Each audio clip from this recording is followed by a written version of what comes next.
बिस्मिल्लाहिर्रहमानिर्रहीम अस्सलाम वालेकुम स्टूडेंट्स। तो आज की इस वीडियो में हम रिव्यू एक्सरसाइज 10 को कंप्लीट सीखेंगे। तो इसमें क्वेश्चन नंबर 1 है tick the correct answer in the following. आपने टिक कर देनी है, जो भी आंसर सही होना उसके ऊपर आप टिक कर देंगे। ठीक। पार्ट 1 है इन अ ट्राइंगल ए बी सी। अगर एक ट्राइंगल हो ए बी सी, ठीक, तो ए बी सी आप इसे ले सकते हैं ए बी सी करके। ए बी जो है वो ए सी के बराबर हो। अगर ये ए बी ए सी के बराबर हो, ये दोनों लाइन अगर बराबर हो, द ट्राइंगल इज, तो इस ट्राइंगल को हम क्या कहेंगे? तो ये साइड के हिसाब से उन्होंने जो डिफाइन जो लिखा हुआ है, इक्विलेटरल ट्राइंगल होंगे, स्केलियन होंगे, इक्विलेटरल होंगे या इक्वी एंगुलर है ये, सॉरी, तो आइसोसेलेस होंगे। तो हम जानते ही है अगर दो साइड बराबर हो एक डिफरेंट हो तो यकीनन हम उसे आइसोसेलियस कहेंगे। ठीक। तो उसके लिए आप इसके ऊपर टिक कर देंगे। तो टिक इस तरह से ही किया जाता है ना। तो ये आइसोसेलेस होंगे। इसके बाद चूज द करेक्ट स्टेटमेंट। तो बाकी जो ट्रायंगल है वो भी याद रखिएगा। अगर 90 एंगल बनाते हो तो वो राइट होंगे, अगर तीनों डिफरेंट हो तो स्केलियन होंगे, अगर तीनों सेम हो जो लेंथ है वो, तो उसे हम इक्विलेटरल कहेंगे, ये याद रखिएगा। तो choose the correct statement. A triangle जो सही है उसको आपने चूज कर देनी है। तो ए ट्राइंगल हैज 2 राइट एंगल। तो कभी भी आप जानते ही है कि इन दोनों के अंदरूनी जो है वो 290 नहीं हो सकते, क्योंकि सबका मजमुआ 180 होना चाहिए। तो वो यकीनन अगर 290 हो तो फिर तीसरा 0 होंगे, जो कि मुमकिन नहीं है। ए triangle can have only 1 right angle. तो एक ट्राइंगल के एक जो एंगल है वो राइट हो सकते हैं, 90 डिग्री हो सकते हैं। तो ये उन्होंने सही कहा है, बिल्कुल एक हो सकते हैं, बात 2 या 3 नहीं हो सकते, समझ गए। तो बाकी नहीं भी हो सकते हैं, ये तो हम बाद में देखेंगे। तो अगर बाकी देखेंगे तो all the angles of a triangles are greater than 60। तो सारे जो एंगल्स है वो 60 से ग्रेटर, तो यकीनी बात है नहीं हो सकता। All the angles of a triangle are less, तो 60 से कम भी नहीं हो सकते। ठीक। तो ये आपका a triangle can only have 1 right angle, सही आंसर होंगे। इसके बाद है sum of measures of 2 sides of a triangle is. तो अगर आप किसी भी दो को अगर आप प्लस करेंगे ना, तो वो क्या होंगे, तीसरे जो एंगल है उससे ज़्यादा होना चाहिए, कम होना चाहिए या बराबर होंगे। तो हमने सीखा था कि एक ट्राइंगल बनने के लिए जो कम वाला जो 2 लेंथ है वो उन दोनों का प्लस हमेशा इससे ज़्यादा ही आना चाहिए, नहीं तो ये कभी भी ट्राइंगल नहीं बनेंगे। ठीक। तो सम ऑफ मेजर ऑफ 2 साइड जो है उन दोनों का जमा वो ग्रेटर होना चाहिए। तो यहाँ भी आपका सही आंसर होंगे। इसके बाद sum of measure of 3 angles of a triangle. अगर आप इन तीनों को जिस तरह से भी हो इन सब को प्लस करेंगे, सम करेंगे, तो वो हमेशा किसके बराबर आते हैं? तो ये यकीनन आप जानते ही है, तो 180 के बराबर आते हैं। लेकिन नहीं पता तो n-2 ज़रबे 180 करके आप निकाल सकते हैं। 3-2 ज़रबे 180, 180 ज़रबे 1, 180 ही होंगे फार्मूला, जो कि आपने याद किया ही होगा। नेक्स्ट है आपके पास a triangle have all the sides equal. तो तीनों साइड्स अगर बराबर हो, ये तीनों साइड अगर बराबर हो तो इसके लिए हम इक्वल से याद रखिएगा, इक्विलेटरल ट्राइंगल हम कहेंगे। ठीक। तो इक्विलेटरल ये आपका सही आंसर होंगे। बाकी आपने सीखा भी है पहले सवाल में, तो याद रखिएगा। Which type of angle is present in all types of triangle. तो किस तरह के एंगल जो है हर ट्राइंगल में मौजूद होते ही है, समझ गए। तो एक्यूट एंगल मतलब 90 से कम जो एंगल है वो हर एंगल में कम से कम एक होना चाहिए, होते ही है, समझ गए। लेकिन बाकी अगर कुछ में देखेंगे तो 90 से ज़्यादा भी हो सकते हैं। जैसे कि अगर मैं इस तरह से बनाऊँ एक ट्राइंगल, तो ये जो है 90 से ज़्यादा आ रहे हैं, कुछ में हो सकते हैं, लेकिन हर एक में अगर इसमें भी देखेंगे तो यहाँ ये जो एंगल है वो 90 से कम है, मतलब इसमें भी एक जो एंगल है वो 90 से कम आ रहे हैं, तो इसका मतलब एक्यूट एंगल ही होंगे। ठीक। तो ये याद रखिएगा, 90 से कम एक्यूट, 90 से ज़्यादा एक एंगल हो किसी भी ट्राइंगल में तो वो ऑब्टूस होंगे। और स्ट्रेट लाइन तो आप जानते ही है, राइट के लिए 90 डिग्री होना चाहिए एक, तो ये आप याद रखेंगे। ठीक। इसके बाद अगला है A and B are angles opposite to equal sides of a triangle. तो यकीनी बात है, एक इक्वल ट्राइंगल अगर हो, इक्वल मतलब तीनों बराबर हो, तो उसका अपोजिट जो है, ये अगर मैं इसके नाम दे दूँ ए, तो ये जो इसका अपोजिट जो एंगल है वो इसके बराबर होंगे या इससे ज़्यादा होंगे या इससे कम होंगे। तो हमने बना के भी देखा था सवाल में। तो जब भी आप लेंथ बराबर वाले किसी भी एक ट्राइंगल को बनाएंगे ना, तो उसका जो एंगल्स है वो हमेशा 60-60-60 के ही बराबर हुआ था और होना भी चाहिए, होंगे भी। तो ये इससे ये भी 60, ये भी 60 ही होंगे। तो इसके लिए आप ए इक्वल टू बी मतलब बराबर होंगे ना, तो इसके लिए आप यहाँ पे इक्वल टू का जो ऑप्शन है इसको चूज़ करेंगे। नेक्स्ट है interior angle of an equilateral triangle. तो यकीनन इक्विलैटरल जो ट्राइंगल है, तीनों साइड जो बराबर होते हैं, उनका इंटीरियर एंगल कहा है। एंगल मतलब एक एंगल, जो एक एंगल होते हैं यहाँ पे, उसको आपने यहाँ से सर्च करके लिखना है, ना कि सम ऑफ इंटीरियर एंगल्स को। समझ गए? तो डायरेक्ट आपने जवाब नहीं देनी। सम ऑफ इंटीरियर कहा जाए तो 180 होंगे, तीनों को जमा करने के बाद। इंटीरियर एंगल कहा है तो एक एंगल जो है वो हमेशा इक्विलैटरल ट्राइंगल की, जो कि हमने अभी सीखा भी, तो ये 7 डिग्री का ही होते हैं। ठीक, तो ये याद रखिएगा। अगला करते हैं। तो सवाल है, sides opposite to right angle in a triangle is called. तो राइट एंगल मतलब 90 डिग्री का जो बनाते हैं यहाँ पे एंगल, वो होते हैं आपका राइट एंगल, है ना। तो इसका अपोजिट मतलब साइड जो है, अपोजिट साइड का मतलब ये वाला जो साइड है ये अपोजिट होंगे ना इस एंगल का। तो ये जो एंगल साइड जो आपको नज़र आ रहे हैं, इसको क्या कहा जाता है? तो ये याद रखेंगे आप, इसको कहा जाता है हाइपोटेनस। ये वाला इसे बेस कहेंगे, ये होंगे जो कि अल्टीट्यूड होंगे, तो यकीनन इसे हम परपेंडिकुलर ही कहेंगे। समझ गए? तो इसके लिए hypotenuse sides opposite to right angles कहा है, तो जो अपोजिट है वो हाइपोटेनस ही होंगे। नेक्स्ट है, इन अ ट्राइंगल ए बी सी। एक ट्राइंगल दिया हुआ है ए बी सी, तो ए बी अगर मैं ए बी सी करके बनाऊँ, तो ये यहाँ से यहाँ तक 5 सेंटीमीटर दिया हुआ है, बी सी 8 सेंटीमीटर दिया हुआ है।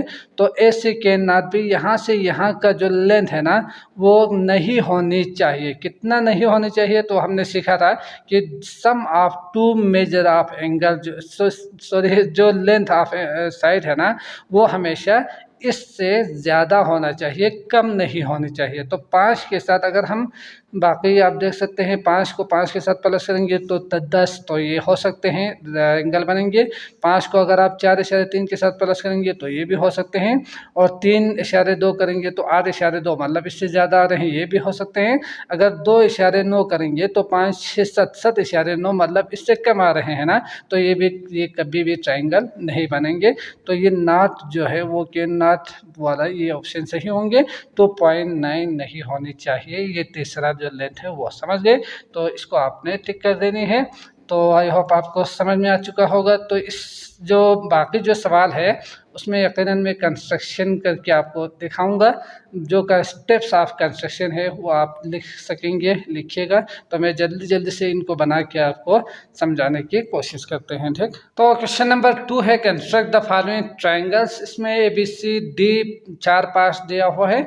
तो पार्ट ए है ट्राइंगल ए बी सी आपने बनाने हैं। ठीक, तो ए बी सी का आपने नाम देना है। यहाँ पे length of sides are 4.3 centimetre, एक साइड दिया हुआ है 6 सेंटीमीटर, दूसरा और 3.8 सेंटीमीटर, तीसरा। तो पहले हम ए बी जो है वो 6 सेंटीमीटर लेते हैं। तो यहाँ से आपने क्या करना है, 6 के ऊपर थोड़ा सा इसको दबा के हाईलाइट कर देनी है पॉइंट को, और इसको भी आपने दबा के हाईलाइट करके इन दोनों को ज्वाइन कर देनी है। तो ये बनेगा आपका 6 सेंटीमीटर। समझ गए? तो इसके लिए आप अपनी मर्जी से, बल्कि उन्होंने ए बी का सी कहा है तो ए बी सी नाम देंगे। ठीक, इसके बाद अगला जो काम है वो क्या करना है, यकीनन 4.3 सेंटीमीटर और 3.8 सेंटीमीटर, ये दो लेंथ आपने इस तरह से मेजर कर देनी है। तो यहाँ पे मैं पहले क्या लूँगा, 4.3 लूँगा लेंथ। तो 4.3 यहाँ से यहाँ तक होंगे।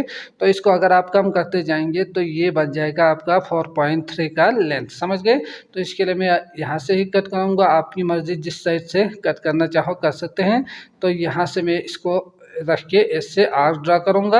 इसके बाद अगला जो लेंथ है वो 3.8 है। तो इसके लिए मैं क्या करूँगा, यहाँ से 8 ले लूँगा 5 6 7 8 3.8, यहाँ से 5 6 7 8 होंगे ना, तो यहाँ से आपने लेनी है इसको कम करके ये वाला लेंथ, समझ गए।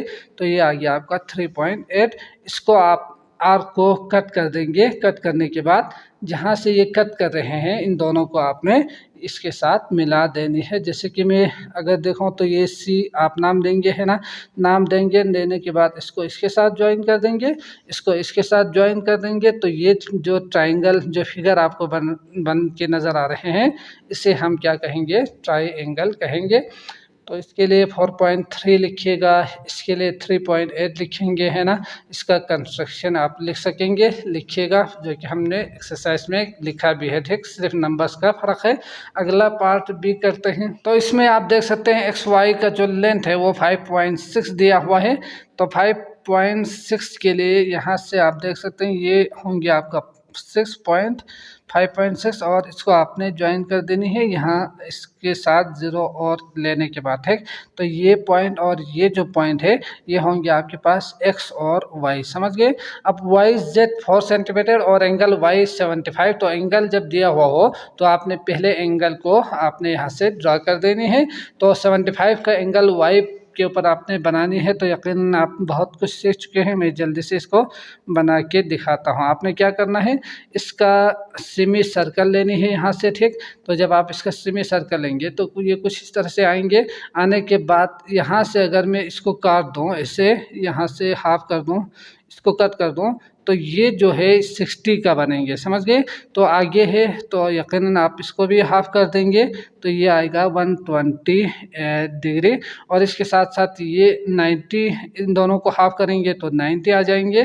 तो इसको अगर ज़्यादा कर दूँ तो आप कोई हरज नहीं है, आप कर सकते हैं, ठीक, ताकि लेंथ जो है वो ठीक आए। तो इसमें आप देख सकते हैं ये और इन दोनों को अगर मैं हाफ कर दूँ तो यहाँ से स्ट्रेट लाइन आपने ड्रा कर देनी है। तो यहाँ जो कट होंगे ना ये होंगे आपके पास 90 डिग्री, समझ गए। तो ये 90 डिग्री और ये 60 डिग्री, इन दोनों के बीच में आपका 75 होंगे। तो आप बीच वाला लेंगे, बीच वाला लेने के लिए इन दोनों का इस तरह से कट कर देंगे तो बीच वाला खुद बहुत आ जाएगा, ठीक। तो ये बन जाएगा आपका 75 डिग्री, ठीक हो गया। तो इसके लिए आप क्या करेंगे, इसको इसके साथ जोड़ देंगे। इसके बाद अगला जो है y और z, तो यहाँ से यहाँ तक का जो लेंथ है 4 सेंटीमीटर उन्होंने दिया हुआ है। तो इसको आप मेजर करने के बाद यहाँ रख के आपने क्या कर देनी है, कट कर देंगे। इसको कट करने के बाद इसको अगर आप इसके साथ जोड़ देंगे तो ये आपका एक ट्रायंगल बन जाएगा, ठीक हो गया। तो इसके लिए आप नाम देंगे, यकीनन ये XY 5.6 और ये YZ नाम देने के बाद इसका जो लेंथ है वो आप लिखेंगे 4 सेंटीमीटर और ये 75 डिग्री था तो 75 डिग्री आप इसे लिखेंगे, समझ गए। अगला करते हैं C। तो सवाल में R और Q दिया हुआ है। तो इसके लिए आप लेंथ जो लेंगे वो उन्होंने दिया हुआ है 5.2। तो यहाँ से आप क्या करेंगे, इसको इसके साथ यहाँ से एक लेंथ लेनी है 5.2 का, समझ गए। तो यकीनन आप इसके लिए R नाम देंगे और इसके लिए Q। तो यकीनन यहाँ इसके ऊपर आपने 30 डिग्री का एंगल कंस्ट्रक्ट कर देनी है, समझ गए। तो इसके लिए क्या करेंगे, दोबारा इसका सर्कल लेंगे जो कि हमने अभी यहाँ पे 75 के लिए किया था ना, इसी तरह से आप करते जाएंगे, आपको 35 मिल जाएंगे। तो इसके लिए मैं क्या करूँगा, यहाँ से एक हाफ सर्कल लूँगा, लेने के बाद आपको आगे नहीं चाहिए तो ड्रा करने की ज़रूरत नहीं है। यहाँ से मैं क्या करूँगा, इसको कट कर दूँगा तो ये 60 बनेंगे। 60 और जो 0 है इसके बिल्कुल हाफ, अगर मैं हाफ ले लूँ तो ये 30 डिग्री बन जाएंगे, है ना। तो इसके लिए हाफ करने के लिए इन दोनों पॉइंट से इन दोनों एंगल जो कट हो रहे हैं वहाँ से कट कर देंगे तो ये बन जाएगा आपका 30 डिग्री, ठीक। तो इसको यहाँ से आप ऐसे ड्रा कर देंगे तो 30 डिग्री का एक एंगल बन जाएंगे। इसके बाद अगला जो है Q के ऊपर आपने 120 का एंगल बनाना है, ठीक। तो ये कुछ इस तरह से आएंगे। तो ये लाइन आगे आप ज्वाइन कीजिएगा, यहाँ से आगे, समझ गए, स्ट्रेट इसके ऊपर रख के। तो यहाँ से 120 का एंगल कैसे बनाएंगे, तो इसके लिए भी बहुत ज़्यादा आपको यहाँ से ड्रा करना पड़ेगा। तो यहाँ आप देख सकते हैं इस पॉइंट के ऊपर रख के हम क्या करेंगे, पहले एक हाफ सर्कल लेंगे। सर्कल किस तरह से, यहाँ से आपने ऐसे रख के ना इसको हाफ कर देनी है इस तरह से, समझ गए। तो 120 तो आगे आएंगे तो इसके लिए आपको आगे तक लेकर जाना होगा। तो यहाँ से आप देख सकते हैं, इसके लिए मैं क्या करूँगा, इसके ऊपर ये रख के 60 कर दूंगा। यहाँ से मैं अगर दोबारा ले लूँ तो क्या होंगे, यहाँ से 120 का एंगल बनेंगे। ये वाला जो एंगल है वो 120 का एंगल जो कि यहाँ से यहाँ इस तरह से अगर आप मिलाएंगे इन दोनों को रूलर की मदद से, तो ये लाइन जो है इस तरह से आगे जहाँ कट हो रहे हो ना, वहाँ आपने नाम देनी है QRS, ठीक। तो ये इसका आप नाम देंगे तो ये बन जाएगा आपका 120 डिग्री भी, और साथ साथ ये 30 डिग्री भी, और इसका लेंथ 5.2। तो ये बन जाएगा आपका कंस्ट्रक्शन, ठीक, मतलब ट्रायंगल बनेंगे। इसके बाद अगला जो है वो क्या कहा है, triangle DEF when hypotenuse and one sides are 5.7 centimetre and 4.5। तो हाइपोटेन्यूस और वन साइड, तो यकीनी बात है ये अगर मैं इसके लिए 4.5 सेंटीमीटर ले लूँ तो हाइपोटेन्यूस का मतलब क्या होते हैं, यकीनन ये 90 डिग्री का यहाँ पे जो लाइन बनेंगे वो होंगे आपका हाइपोटेन्यूस, है ना। तो हमें क्या करना है, 4.5 ड्रा कर देनी पहले, यहाँ से यहाँ 4.5 ड्रा करने के बाद यहाँ आप बनाएंगे 90 डिग्री, समझ गए। तो 90 डिग्री के लिए आप इसको सर्कल लेंगे, 2 दफ़ा कट कर देंगे और इन दोनों पॉइंट से दोबारा आर्क लेंगे, यहाँ से इसको मिलाएंगे तो ये बन जाएगा आपका 90 डिग्री। बनने के बाद यहाँ से इसके ऊपर रख के आपने क्या करना है, 5.7 सेंटीमीटर का हाइपोटेन्यूस, मतलब यहाँ से यहाँ 5.7 जो है इस तरह से 5.7 लेने के बाद क्या करेंगे, इसको ऐसे कट कर देंगे यहाँ से, ठीक। तो ये जहाँ कट हो रहे हो उसको आपने इसके साथ मिला देनी है, तो ये बन जाएगा आपका हाइपोटेन्यूस जिसका लेंथ होंगे 5.7 सेंटीमीटर। तो आई होप आपको समझ में आ चुका होगा, आप कर सकेंगे, कीजिएगा। अगला करते हैं पार्ट, बल्कि क्वेश्चन नंबर 3 है। तो सवाल है आपके पास, 3 कंस्ट्रक्ट ए ट्राइंगल LMN। तो LMN एक ट्राइंगल आपने बनानी है जो कि ऑफ सुइटेबल मेजरमेंट, तो आप अपने हिसाब से ले सकते हैं, जितना आप लेना चाहो ले सकते हैं, ठीक।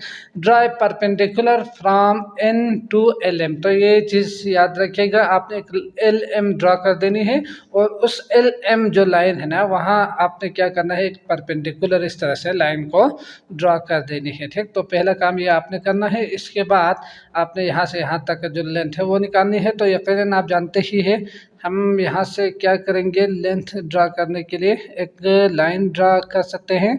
तो इसके लिए अगर मैं 5 सेंटीमीटर ले लूँ तो ये आएगा एक 5 सेंटीमीटर का लेंथ, ठीक। तो इक्विलेटरल ट्रायंगल ही बनाते हैं यहाँ पे। तो 5 सेंटीमीटर बनाने के बाद यहाँ आप क्या करेंगे, यकीनी बात है इसका 5 सेंटीमीटर मैंने ये लेंथ लिया है, ठीक। तो ये भी आप कर सकते हैं। तो एक आर्क ड्रा करेंगे इसे, यहाँ से भी एक आर्क ड्रा करेंगे इस तरह से, तो ये कट होंगे। तो ये जो पॉइंट है इसको अगर मैं इसके साथ मिला दूँ, इसको इसके साथ और इसको इसके साथ, तो ये एक ट्रायंगल बनेगा, ठीक। तो इस ट्रायंगल में यकीनी बात है ये LM होंगे और आपने क्या करना है, N से एक लाइन को यहाँ ड्रा कर देनी है। तो उसके लिए आप जानते ही है आपने करना क्या था, यहाँ N के ऊपर इसको रख के ना आपने एक यहाँ से क्या करना है, इसके ऊपर रख के यकीन परपेंडिकुलर ड्रा कर देनी है। तो इसके लिए आपने एक ये सुइटेबल यहाँ पे रख के आपने इस तरह से 2 जगहों से कट होनी चाहिए, ये ठीक ठीक हो गया। तो यहाँ इसको मैं थोड़ा सा मज़ीद कम कर देता हूँ। तो ये एक कट यहाँ से होंगे और दूसरा कट होंगे यहाँ पे। तो ये 2 कट होनी चाहिए परपेंडिकुलर ड्रा करने के लिए। तो इस पॉइंट से और इस पॉइंट से अगर मैं हाफ ले लूँ ना इसका इस तरह से, तो यकीनन आप जानते ही हैं किस तरह से आप बना सकते हैं। इसके ऊपर रख के आपने क्या करना था, यहाँ से बल्कि ऊपर वाले को अगर नहीं बनाना चाहो तो भी कोई मसला नहीं है, क्योंकि वो आएंगे ही आएंगे। तो ये वाला हम बनाते हैं यहाँ से, ठीक। तो ये जो पॉइंट है इसको अगर मैं उस पॉइंट से जोड़ दूँ तो ये आपका क्या बनेंगे, परपेंडिकुलर बाइसेक्टर बनेगा, ठीक। तो यहाँ से इसको कट करने के बाद इसको अगर मैं इसके साथ जोड़ दूँ तो यकीनन ये खुद बहुत ये परपेंडिकुलर बन जाएगा, ठीक। तो ये याद रखिएगा। नहीं तो आप क्या करेंगे, इस पॉइंट से यहाँ भी एक आर्क और यहाँ भी एक आर्क ड्रा करके इस पॉइंट को इस पॉइंट से जोड़ देंगे तो भी यहीं से ही होके गुजरेंगे। तो आपने क्या करना है, अगला जो काम है ये तो बन गया आपका परपेंडिकुलर एक लाइन जो कि हमने ड्रा किया है। इसके बाद मेजर इस लेंथ, तो इसका लेंथ आपने मेजर करनी है यहाँ से यहाँ तक, समझ गए। तो यकीनन आपका जो ये जो लेंथ है इसके लिए अगर मैं रूलर का यूज़ करूँ तो आप देख सकते हैं यहाँ से कितना होंगे, सॉरी इंच में अगर छोड़ के सेंटीमीटर में मैं मेजर करूं तो ये आएगा आपके पास 4.5 बल्कि 4.3 सेंटीमीटर। ठीक, तो ये आप लिख सकते हैं 4.3 इसका लेंथ होंगे। ठीक, इसके बाद अगला है क्वेश्चन नंबर 4। तो ये सवाल आपको नज़र आ रहे होंगे, draw A B equal to 5 centimetre. तो आपने क्या करना है, दोबारा ए बी ड्रा कर देनी है 5 सेंटीमीटर। समझ गए?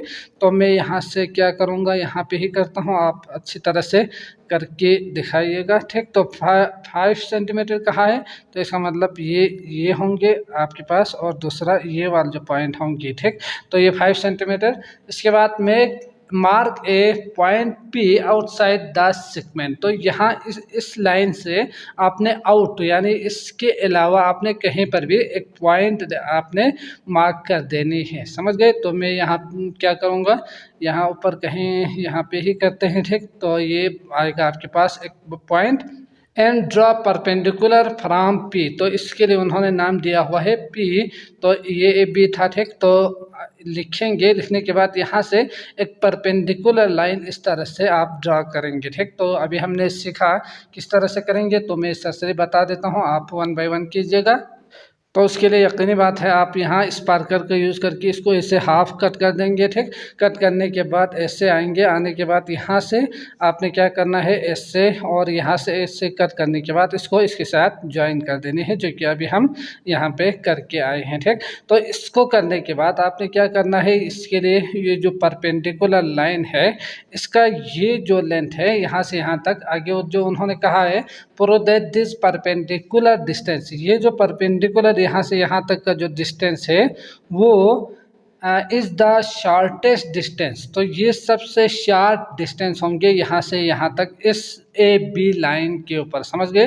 तो अगर मैं इस पॉइंट से लेके इस पॉइंट को अगर मैं यहाँ पे ले लूँ तो यकीनी बात है ये जो लेंथ है ये इससे ज़्यादा होंगे, और इसी तरह मैं यहाँ ले लूँ तो ये लेंथ इससे ज़्यादा होंगे, और इसी तरह आगे जाएंगे तो उसका लेंथ ज़्यादा होते जाएंगे। समझ गए? तो इसके लिए आप एक स्टेटमेंट में लिख सकते हैं, the distance between P and Q करके आप यहाँ पे लिख सकते हैं, इज़ द शॉर्टेस्ट लेंथ करके आप यहाँ पे लिखेंगे। ठीक, विथ यकीनन any other points of A B करके आप लिख सकते हैं। तो इस तरह से एक स्टेटमेंट अपने मर्जी से लिखिएगा। तो मैं उम्मीद करता हूँ आपको अच्छी तरह से समझ में आ चुका होगा। अगर समझ में आए हैं तो लाइक करके जाइएगा। इसके अलावा बाकी वीडियोज़ का लिंक आपको डिस्क्रिप्शन में मिल जाएंगे, आप वहाँ क्लिक करके वो भी देख सकते हैं। मुझे दीजिए इजाज़त। अल्लाह निगहबान।